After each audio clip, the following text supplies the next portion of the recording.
I'm here tonight to tell you about a father who loved his son and a son who loved his dad. The way this story is going to unfold for you, it's a little bit different because I want to bring it to now. You see, a dad would go home and he would go by the school, and every now and then he would pick up his son and say, "Son, why don't you go to work with me?" The boy loved that. And when his dad would just come and pick him up, he was the happiest boy ever. He knew that he would get to spend the afternoon with his father at work, and he would get his coat and they would walk, and he would bring hot chocolate for his son, for it's really cold, and they would go through. But this boy was different. This boy would see things. This boy wasn't normal. And when they were walking one afternoon going to where dad worked, this boy would notice things that other people wouldn't notice. He see things other people wouldn't see. He sees a man in a bathrobe in the middle of the street who's yelling at a second-story window. He sees a woman who's very angry at him and doesn't really want to hear what he says. This boy, as the rest of the world hustles by, he slows down. He sees the hurt and the pain. He sees the anguish and the sorrow. He sees the window close and a desperate man trying to get it. What he did doesn't matter. That he hurting is all that matters. And this boy would see these things. His father rushes and gets him by the hand and says, "Let's go, be late." He would stop and look one more time. Can I stop his pain? Can I stop her hurt? But the boy loved his father. They would go and they would catch the trolley. I think that's what you call it here. We call it a tram. Yeah, I don't know the words, but he would get on there with his dad, and the boy would just notice people. He would look, and that day, one particular, he noticed something as he got on the train. To explain something, as you can hear, there's a train coming, and I got to get through this before the train gets here. He saw a man, he saw a woman. He saw that the man seemed very happy and the woman seemed very sad, and he couldn't understand why they could be together and one be happy and the other be sad. He couldn't understand that, but the little boy knew that there was something wrong. He had this feeling, this instinct that was amazing, how he cared for other people, but he loved none other than his father. He knew his daddy loved him, and as he watched the world and their hurt and their pain, he knew that he would always have a father. But even notice this, I need you to understand as you hear this story and get involved in the life of this man and his son, I need you to notice that there's no mom. As they walked through the woods, the boy would say to his father, "Dad, what will I do when I grow up? What will I get to do? I get a cool job like yours? How will I work?" He said, "I don't know, but I want to change the world. I want to do something great. I want to do something wonderful. I want to help people. I want to do something that could change the lives of anyone. I just want to be that great. I just want to do something good." And as he walked with his dad would say, "Son, you will be great. You will be awesome. You will change the world. Your life is going to be incredible." There was a train coming. There's always a train coming. The train is called life. We're all on the train of life, just riding. Whether we realize the truth or not, whether we realize what's happening or not, we're all on that same train tonight. Only God has saw it fit for us to be in the same room, in the same car, for such a time as this. When they get to the edge of the train track, he could see where his father worked. You see the bridge? That's what his dad did. You see, the bridge was very, very important. Boats needed to come to the harbor to get off their goods so they could make money. But trains were coming with people going from one town to the next. Not many cars in Europe, so they couldn't use a lot of that. So many people, not enough roads, so everybody used that train to get from the town to town to get to work and to get home. And one day the train was coming by. What you have to understand is that boy loved going to work with his dad. He would stay right by the river's edge, and he would do what he loved to do the most. Let me explain that.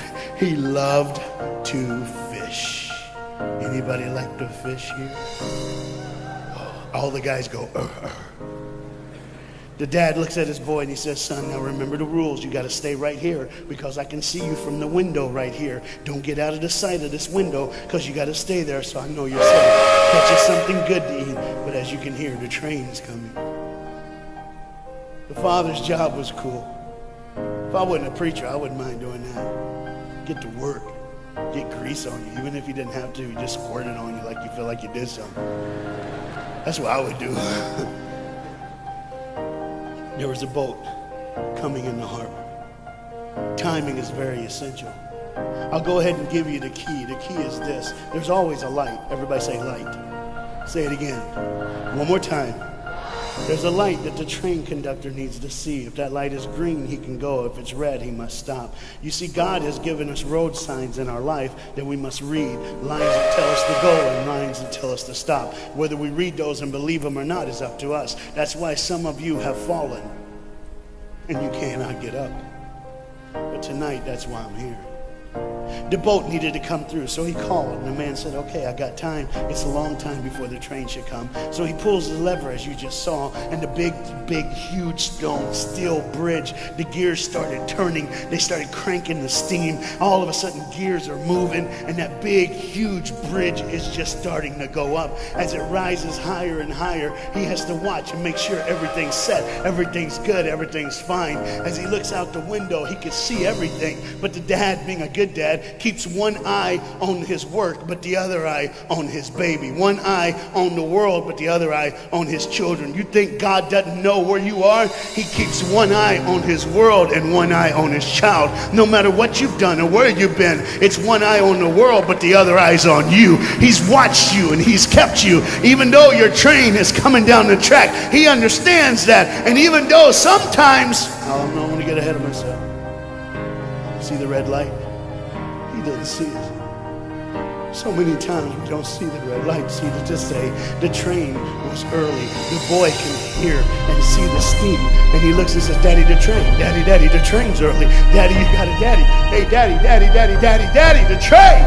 Daddy, the train's coming. But the dad was looking at the gears, making sure he had enough oil, making sure there was enough steam to get the bridge back down for the train. And the boy knew one thing. Now listen, the boy knew that his dad one time showed him where the trigger was. It was a red lever. If he pulls it, the train bridge would collapse down fast and the train would be able to come across. All the boy knew was there were people on that train. There were people that needed to be saved. There were people that had, some of them just with their friends having a good time, like everything's fine. They did not know that the bridge was up. They did not know what was coming. They're just living their life like you and me, just going down the road, just being our own thing, doing our own thing. And the dad all of a sudden hears the train coming. He looks and then he says, oh, my son. He looks out and his boy's gone. He's like, oh my God, where's my son? Where's my son? He got to figure out. He looks back just in time to see his son trying to save the day.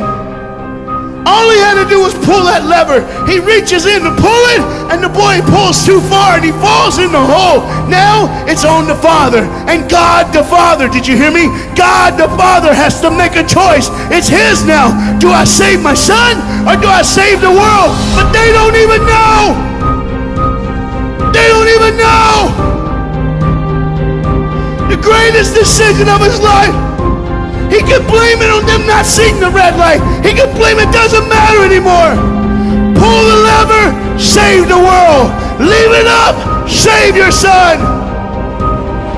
For God so loved the world that he gave his only son.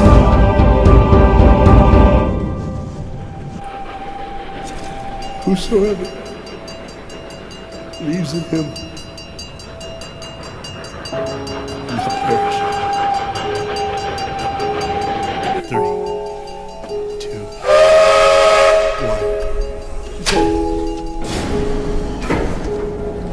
1. And they didn't even know. They never would know. They didn't even know. The train goes by. It's fine. Everything's cool. The bridge is down. Just like always. It's always going to be down. Are you hearing me tonight? He gave his only son. For God so loved the world that he gave. And you know what's amazing? I wonder what God did right when his son died on that cross. When he breathed his last breath, when he took that breath and he breathed and it was over. Here's what the Father would have looked like. They didn't even know, just trying to think of their life, just trying to figure out what they're going to do next. Just thinking about the person they're going to see, the people they're going to hang out with. Just trying to be, just loving, caring. Doesn't matter if you're blind. Doesn't matter if you're putting on a little more makeup, trying to look pretty for somebody, or just wearing another mask. It doesn't matter. God gave his son for you. What will I do when I grow up? Where will I go when I grow up? Oh, we gotta change. And there was a girl in the bathroom on the train, liquefying her heroin to shoot up one more time. He died for her. He died for her.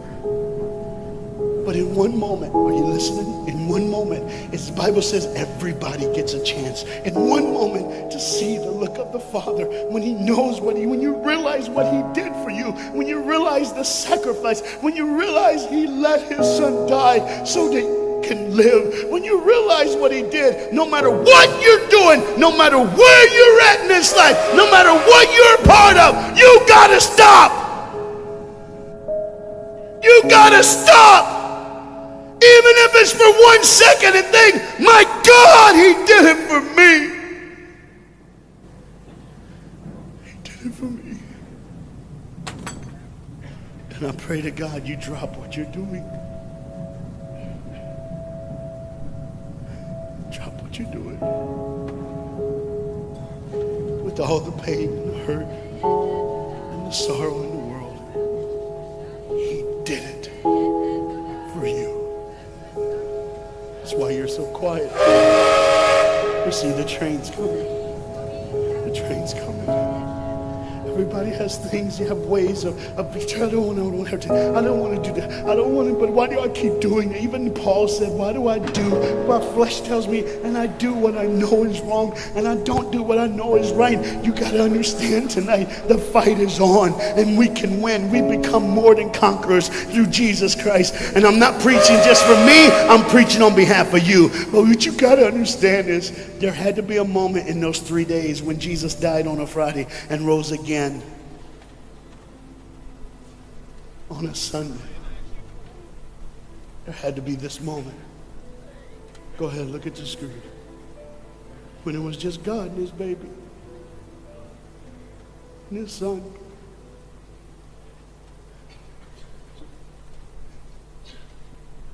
Every sin that's ever been committed in this earth is rolling through your mind right now. I'm here to tell you that as the sun sets in the afternoon, the sun will rise again. And when the sun rises again, you cannot change your past, but you can change your future. You see, it's always a different day. One day someone lives, the next day they die, the next day you wake up and you're still living. You're like, why am I going to live? Why does this have to be my turn? Why can't I? You can just preach. I could have stopped, but I need you to see the whole picture here. You see, because when God the Father gave his only son, when Jesus Christ breathed his last breath and he died, he did it in a way that you can never ever say, you don't know me, you don't understand me, God don't understand my pain, God don't understand my sorrow. You see, that's the very train that boy was on. That's the very train that he was on. And as this dad remembers, look real close. You see the pictures of the people? Bam, there they are. But there's somebody added in the picture, isn't it? Bam, there they are. Do you see who's added in it? In every face of every person, Jesus is in their life. Why? Because when you're the greatest sacrifice, you always end up in everyone's life. No matter where they are, who they are. He did it so that you can say he was there all the time. Waiting patiently in line. Jesus Christ was there all the time. And the train keeps going. The train keeps coming. Train keeps moving. People keep living and people keep dying. And God the Father just watches it all. One eye on the world, the other eye on you. Some of you are starting to figure it out. You're like, what is he looking for? Just one girl. Because see, the whole horrible day, God only had his eyes on one person. And it was just a day on the street corner. And he walked by, he saw a girl with a baby. And she saw him. Do you get it? Old things are passed away, behold, all things become new.